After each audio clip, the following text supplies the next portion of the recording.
What is up, good people? Thank you for joining me on the Contractor Secrets podcast. A little bit of a solo episode today.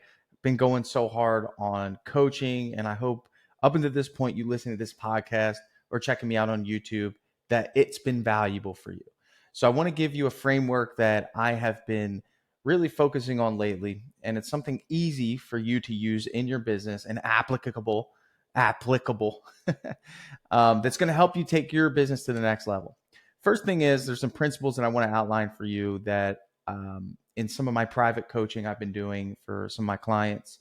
And also really just it's a mindset and a framework that I use in drip jobs and in premium painting. First thing is you always want to operate with the end goal in mind. You may have seen me or heard me talk about this in some coaching sessions. I'll use the example of a movie producer. And ultimately, the way that works is they look at what the end of the movie is going to be and they work backwards. Obviously, they do this because that's going to keep them in alignment. And I think a lot of us in business, especially early on, we don't know what the end goal looks like. We don't have a plan because the end goal is, well, I either go out of business or I sell the business or I just keep doing business until I can't do business anymore, right? So for me, I think the gold star of any business, I think this should be everyone's end goal in business is to sell the business. So I first want to hit on that because understanding what selling a business entails, you may operate with a different mindset as you build your business, right? The qualifications of a business that can be sold is pretty strenuous. Ultimately, anything, not just a business, the value of it is ultimately what someone would pay for it, right? So, for example, a house. Well, if you think your house is worth a certain amount and no one else agrees with you, ultimately your house is not worth that amount. So, what you think something is worth doesn't necessarily mean it's worth that amount. So, it's important for you to understand generally what builds value in terms of a business asset. And really, what you need to think about, not just thinking about your end goal, which is to sell a business, think about what someone else's end goal is when they buy your business. So this is a mindset shift. So you're not just thinking about yourself. You're not just thinking about collecting the check. You need to have the framework and the mindset to think about what the person buying the business is hoping to achieve. So generally speaking, whenever my wife and I go into like I don't know, like a restaurant that's one of those quick service restaurants like Chipotle or something similar. There's a couple other ones like Fresh Kitchen is a good one. I always look for the franchise area. There's usually a small area in each restaurant that has franchise opportunities. And we always look up to see what the qualifications are. She wants me to get into the restaurant business. I've already been into the restaurant business. I don't want to do that again, but I enjoy looking at what the qualifications are to buy a franchise. And ultimately, what we'll do is we'll check it out. They usually don't say what the net profit is or what you can expect, but they do say what the qualifications are. So the qualifications, generally speaking, for a restaurant like I'm referring to, is you need to have at least, I don't know, 200,000 liquid assets. It's like a $75,000 to $100,000 investment. You got to go through their training program. You have to have, XYZ experience, and then you get access to the franchise. And then they will support you. They will give you all the resources you need to get going. They will help you with the launch. They will help you with all these different things. And ultimately, at the end of that, there's an end goal of that pursuit. The end goal is I get to make money, right? I get to get a return on my investment. So if I invest $150,000 into this program, I have to continue to pay the corporate franchise a certain royalty, right? So they get money each month based on how much I sell. That is their royalty deal, or generally speaking, that's how it works. And then from that point, I get to make some money using their framework. And what is the trade-off? Well, the trade-off is I don't have to start a restaurant on my own. That's a good thing. I don't have to think about how to start a restaurant on my own. They already went through the sweat, the blood, the tears. They already did the hard work, right? They learned what didn't work. They learned what does work, and they have test data, right? So they have other franchises that have already made mistakes. And ultimately, when they get to me, they're like, yeah, Tanner, we already know exactly what's going to happen here. We know with this job post, you're going to get 150 applicants. Hey, here's the post to use for a line cook. Here's the post to use for a cashier. Ultimately they are giving me a business in a box. Okay. So for me, obviously it's valuable if I'm pursuing an opportunity in the restaurant space, because ultimately time is the most valuable resource. I could probably figure it out on my own, but ultimately I'd have to look at this. How much time will it take me? How many mistakes will I make? I'll have very little support, right? Because, I don't get the franchise level support. I have to create the logo. I got to spend money on trial and error. I have to figure out how to purchase or to lease space. No one's really watching my back. So when someone presents me with that offer of, hey, here's this business, it's in, we got it all figured out for you, Tanner. You just give us your money, go through our process, our proven process, and we will give you ROI. We'll give you a return on that investment, and you become a business owner. So this is valuable. Why? Because the offer is so great. They're saving me time and they're saving me energy, right? And they're offering me something that's a proven process. Okay. So I'm trying to help you see the other side of purchasing a business, because it's the same thing, whether it's purchasing a franchise or purchasing a small painting business. The person on the other side of that wants to make money. Okay. Let's make that clear. So what I want you to think about in your business is, if I had to give up the keys to this thing that I built, okay, could someone else who knows nothing about painting come in and achieve success? They might know a lot about business. Generally speaking, I'm going to say that that's going to be something that they come with, is business experience, but not painting experience. Someone on the outside looking in would say, I know that a painting business has great cash flow. It is recession proof, which was proven in COVID. And ultimately, it's a really low startup cost. And it seems like something that I could do, right? So these are kind of like the questions that someone would ask or tell themselves, thoughts that they would have, right?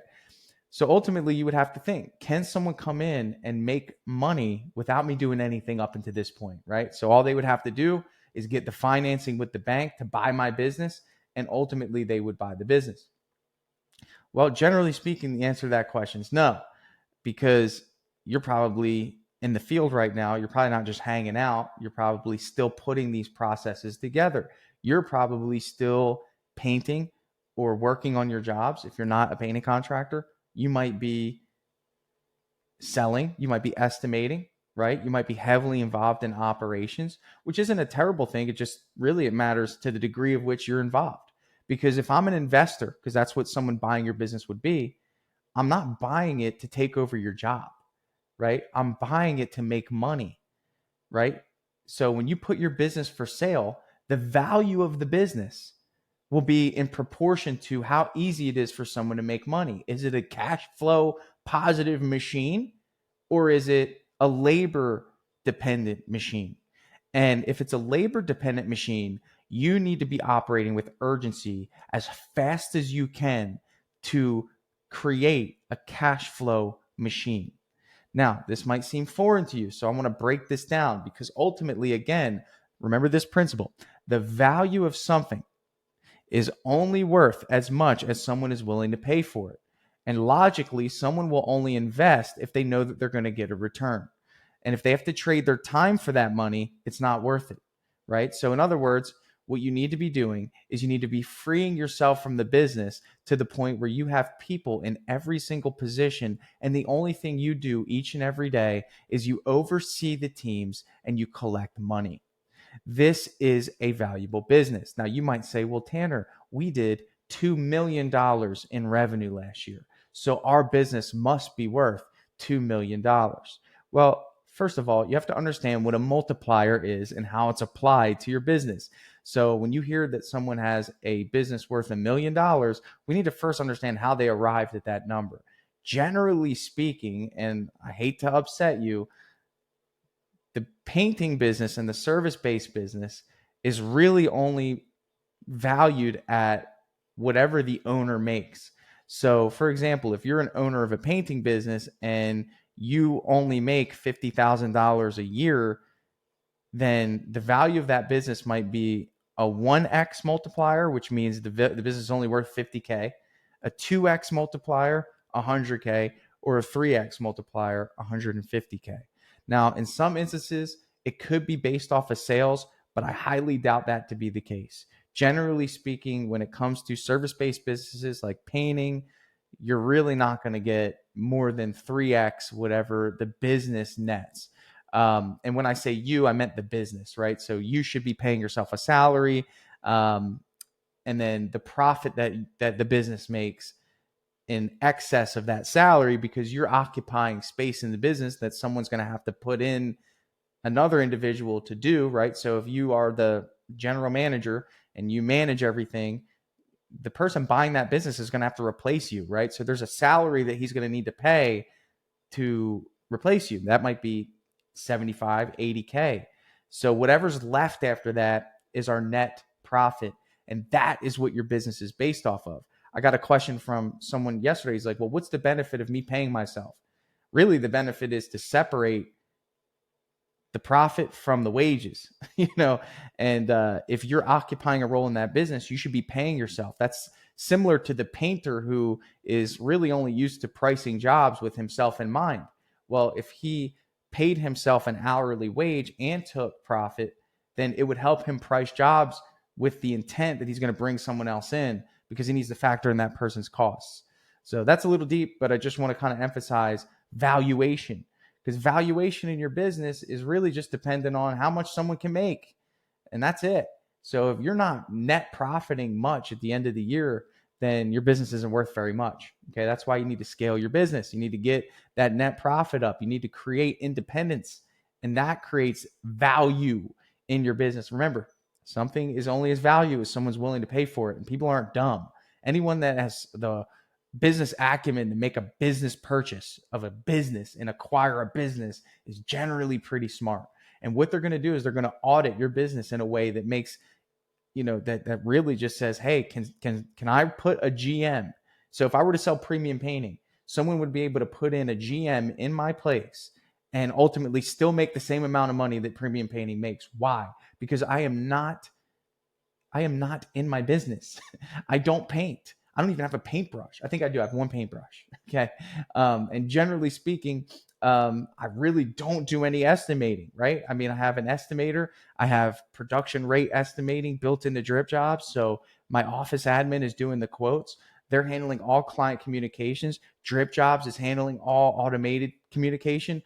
There's really not much for me to do on a daily basis. That's valuable for someone to come in and say, hey, Tanner, I'll give you a chunk of money so I can make the cash flow that's coming into premium painting now, right? So I want to get back to the framework before I go way too far off pace. It's the 3Ds. So I want you to think about this in every area of your business. First, we need to compartmentalize the different areas of our business, right? So we have administrative, we have sales, we have marketing, and we have production. So these are the big four, right? And what you should do if I were you is I would get a mind map out. I love Miro, Miro. You should check that app out. It's a great app for mind mapping ideas. And I would put those in 4 different boxes. So on the left, I'd have administrative, then I'd have sales, then I'd have marketing and production. And then I would think of all the different compartments within these, right? I mean, this is what you have to do if you want to succeed. You might be thinking about this saying, this sounds like a lot of work. Well, what I'm trying to do is I'm trying to prepare you for that day, whatever that day is, right? So if you have a legacy that you want to leave behind, and just so you know, you don't have to think about it like someone's going to come in and buy your business, but maybe you want to give this business to your kids or somebody that you love. Don't give them a mess, right? Don't give them a burden, right? Give them a gift, right? And that's your responsibility as the leader of the organization, is to get uncomfortable doing these processes that I'm telling you about. There's a reason I'm doing a whole podcast about it, because it's hard and it's strenuous and it's not easy, right? And this is for any business. You don't just have to be a painting contractor. I know I have a lot of different trades that listen to this. It doesn't matter. Handyman, pressure washer, it doesn't matter. You need to document your processes, right? So here's the deal. There's 3 Ds: do, document, and delegate, right? If you can just keep that framework, you will get as far as, far enough to where you'll understand what the next steps are, right? So I want you to think about all the things that you do. So in that mind map, I want you to just map out all the things that you do for each area of the business, right? So for administrative, right? Let me give you an example. You'd map it out to where you would write down, okay, under administrative, I answer the phone. Cool. Then I schedule the estimates. Cool. Then I run the payroll. Cool. Then and then you would just list all these administrative things that you're responsible for. Same thing with sales. I price the jobs. I follow up with the customers. I, let's see, let me think, sales related. I put together the presentation. Like, again, think about all the sales things that you do, right? Marketing. What do you do in terms of marketing? I, write the Facebook posts. I post on Instagram. I run my own Facebook ads. I do all this. And then production. I freaking pressure wash all the houses. I do the painting. So, and then back to administrative. I write the hiring posts. I do the hiring. Like, there's like so many things that you should be writing down under all these. Like, so the first thing is to get everything that you do out of your head, right? So that's the do, right? What do you currently do? Which early on in business, you do everything. I was telling someone the other day in drip jobs, like I was customer support, right? I was the lead product manager with the developers. I was the lead project manager with the developers, which are two totally different things. I did all the demos. I did all the marketing. I did all of the training and onboarding. And I did this for almost like a year and a half. And I was in my grind doing all these things. But guess what? I did them with intention. As I was doing them, I was learning and I was documenting how to do it. So when it came time, right, I prepared for growth. You got to have faith. You can't just go into business thinking you're not going to grow or you don't know how to grow. We need to get rid of that, right? So I went in with the intention that I was going to delegate, right? So number one, identify everything that we do. Because if you don't do that, then how are you going to document what you do? Next, you need to document it, right? This is the part that 95% of business owners don't do. And they do it when it's too late. I want to give you an example. Okay. So when I brought in, actually early on, maybe like 3 years ago in drip jobs, demos were taking most of my time. We were doing so many demos for people. And then I was also doing onboardings in the same day. So from 8 a.m. to like 5 p.m., I was fully like slammed. Like I couldn't even come out of my office. And this was just eating my day. And I'm like, I know this is hard to give up because this is like the heart of the business is the sales. But I need to start documenting how I do these demos. And what did I do? One day I just sat down and I just wrote out an entire roadmap of how to perform a drip jobs demo. And I didn't even have a salesperson at the time, but I did it because if I didn't do that, then I wouldn't have the confidence to have hired a salesperson because he would have came to me and said, okay, what do I do? So I had the discipline, right? We should throw that D in there as like the parent D, discipline, do, document, delegate. And I did it. And then when I hired a salesperson, guess what? I had something to give him and it wasn't perfect. Trust me, it was not perfect. So when I was training him and I had the pressure of him auditing it, then I made it perfect, right? Don't wait to write the whole book. Just start writing. Just start putting it in on paper. For documentation, I love ClickUp. So if you have heard of ClickUp, it's great. There's Trainual. If you want to take it to another level, you could do that, or just get a Google Doc out and just start writing. Hey, this is how we friggin' paint. This is how we answer the phone. This is how we do these things. Same thing. Some of you guys don't even have an administrator yet, someone answering the phone, right? So when you get one, what are they going to do? They're going to say, well, what do I do? And they're going to look at you like you're an amateur, and you don't want that. You want to create perception that you know what you're doing because you want people to follow your lead. So do, number one, we got to do. A lot of us are doing right now. So guess what? Good news is you got do out of the way, right? You're doing a lot. Time to stop doing so much. Next, document. It's going to suck. Okay. But you need to be willing to do what others are not willing to do if you want what other people won't have, right? Other businesses won't have. Remember, what's our end goal? is to sell it. And then of course, maybe even give it as a gift, right? We want to give someone a gift, not a burden, right? We want to give someone who is deserving of our business or our enterprise a gift. Maybe I want to pass my business down to my kids one day. And I just want them to be able, I just want to sign it over and I just want the money to start routing to them. That's it, really. That's all. I want to give that. I mean, this is what it's about, right? So,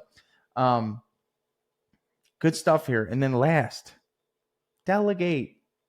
Stop trying to do everything yourself. Stop being scared. Stop playing small. You can't run a business unless you have other people helping you. Okay. It wouldn't be a business. It'd be a you. It's a business.